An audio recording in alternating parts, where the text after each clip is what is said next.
৩০ April কলকাতার অভিজাত এলাকায় সঞ্জীভা গার্ডেনের ফ্ল্যাটে ঢুকতে দেখা যায় এমপি আনার হত্যার মাস্টারমাইন্ড আখতারুজ্জামান শাহিনকে। সঙ্গে দেখা যায় শিমুল ভূঁইয়া ওরফে আমানুল্লাহকেও। নিজের ট্রলি নিয়ে লিফটে ওঠার আগে কিছু একটা বলে চলে যান তারা।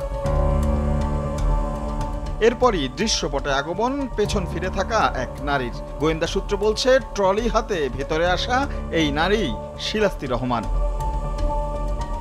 বলা হচ্ছে, কিলিং মিশনের সরাসরি সম্পৃক্ততা আছে এই তরুণীর। আনার হত্যার সময় ফ্ল্যাটে তার উপস্থিত থাকার প্রমাণও পেয়েছে গোয়েন্দারা। স্বাভাবিকভাবেই শুরু থেকেই প্রশ্ন জাগে, কে এই নারী? এখন পর্যন্ত প্রাপ্ত তথ্য বলছে, টাঙ্গাইলে জন্ম হলেও শিলাস্তির বেড়ে ওঠা পুরান ঢাকায়। তবে উত্তরার একটি বেসরকারি বিশ্ববিদ্যালয়ে ভর্তির সুবাদে এই এলাকাতেই থাকতেন তিনি। এমপি আনার হত্যার মাস্টারমাইন্ড শাহিনের সঙ্গে সখ্যতার পরেই যেন বদলে যায় তার যাপিত জীবন। বিলাসী জীবনের ছাপ পাওয়া যায় তার চলাফেরায়। জানা যায়, আক্তার দেশে আসলে তার সঙ্গেই সময় কাটাতেন শিলাস্তি। একাধিকবার গিয়েছেন তার সঙ্গে দেশের বাইরেও।